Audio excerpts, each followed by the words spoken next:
Notable teams and how they'll perform this season. It is our bottom line segment, and we begin in the AFC.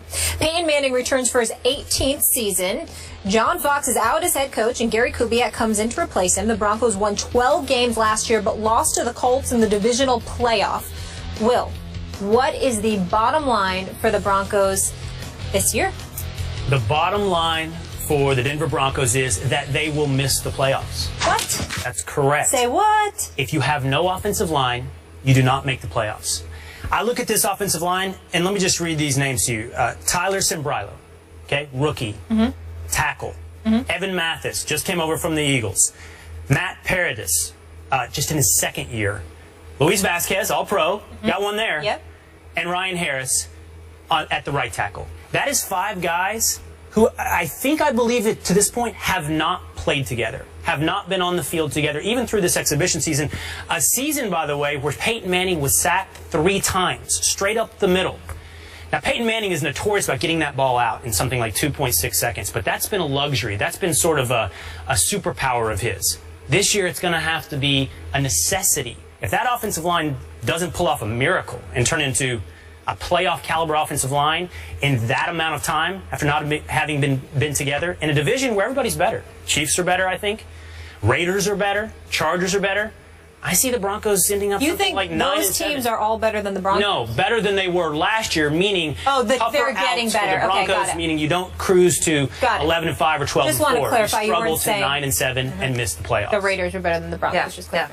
Well, my bottom line for the Denver Broncos is, and I tried to apparently be a little more clever than you on this, the dying of the light. Okay. I'm with you on this in that they're trying to put this scheme in and all these pieces together to capitalize on the final years of who is an amazing, unbelievable QB, but with a lot of caveats right now. And you're talking about that O-line, and we were just talking about this when you're doing zone blocking. A lot of times fans think like zones, whether in basketball or in football, mean that you can just plug and play, that it's easier. But a lot of times when you're doing zone stuff, it's like you gotta all be on the same brain wavelength when you're doing something like that.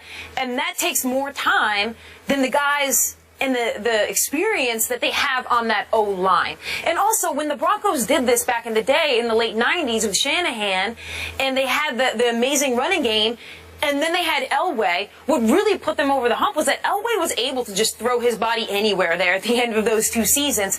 I don't think Peyton's going to be able to do that.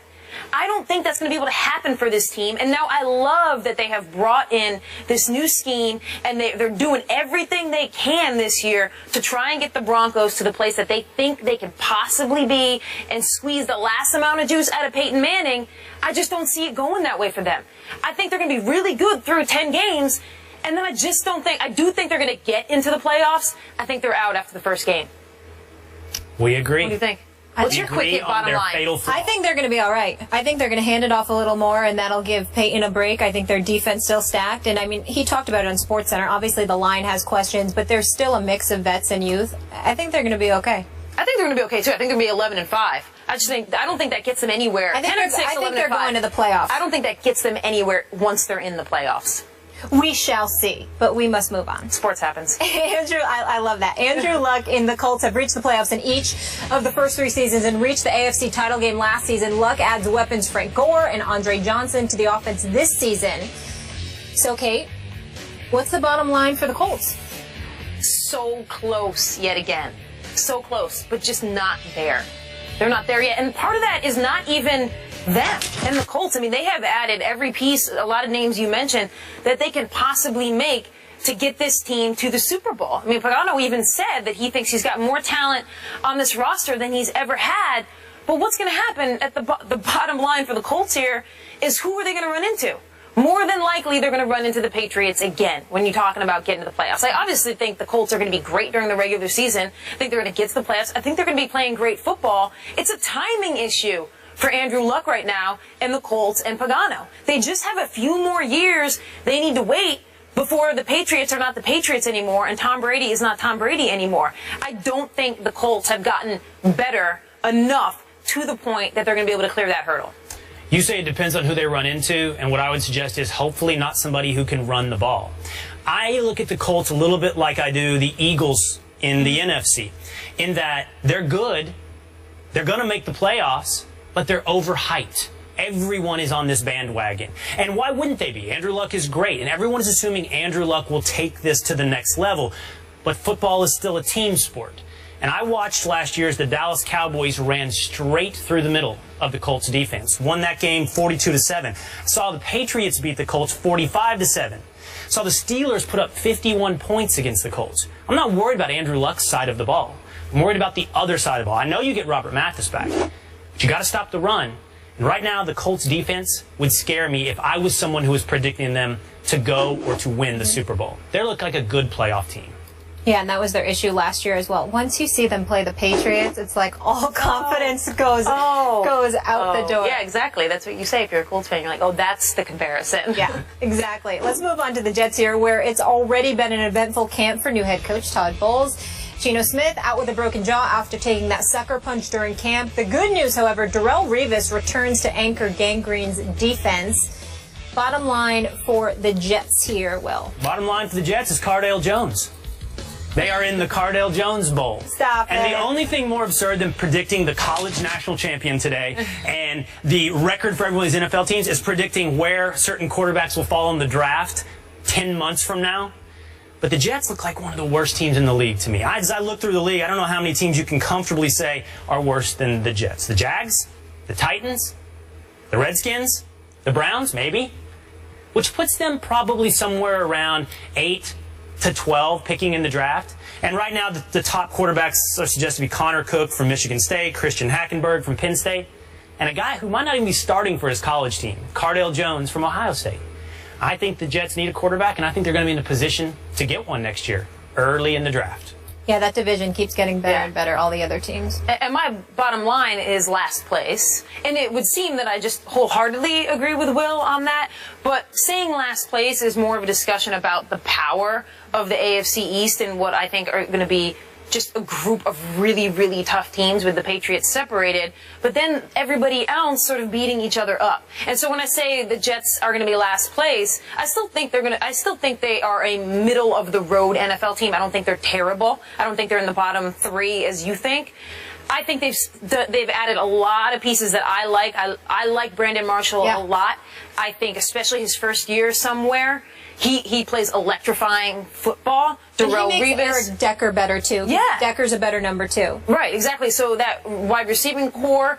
Now Ryan, the quarterback question. You've got the great receiving core, and you think you're going to get solid quarterback play, and maybe that's what the Jets need with the defense that they're going to have. Yep. So I don't think they're going to be terrible, but I think in that AFC East, they're just not going to be able to rise above anybody else. Football's a zero-sum game. If somebody's winning, somebody's losing.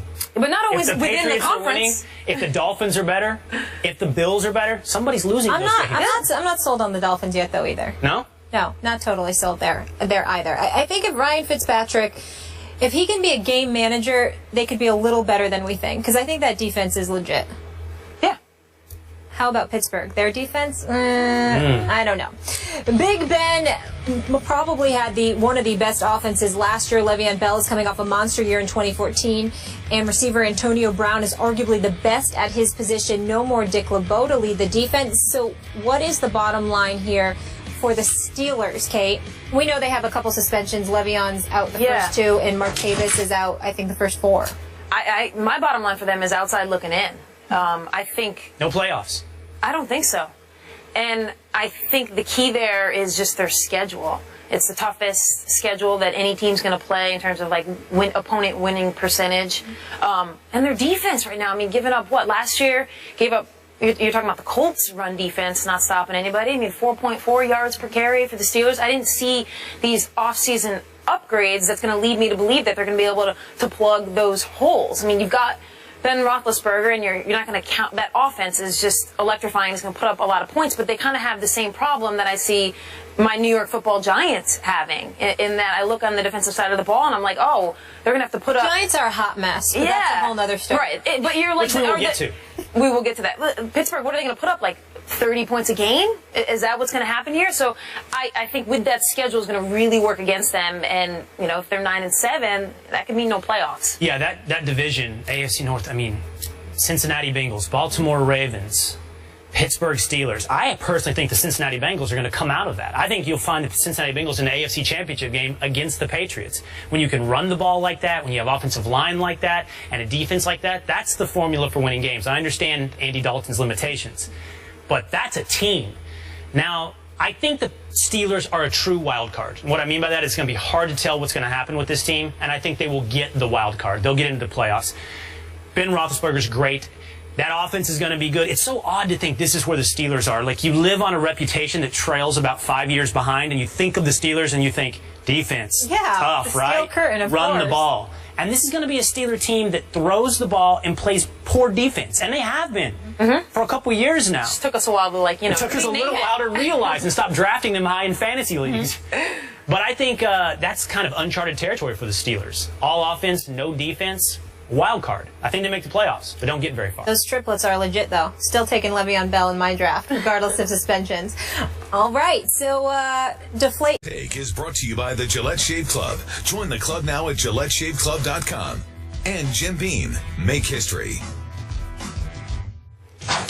Tim Tebow had his final preseason performance last night. He played in the second and fourth quarter and was 11 for 17 passing for 189 yards with 2 touchdowns and 1 interception. But with the cuts looming for the Eagles, have we seen the last of Tebow in the NFL? Kate, we'll start with you. Nope. I think he is their number 3 quarterback.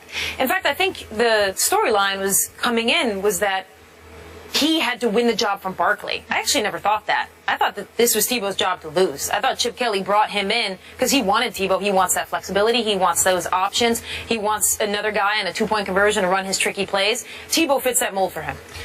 I think he's an Eagle by the end of the day as well, because I don't think Matt Barkley is your quarterback of the future. So what's your upside with Matt Barkley?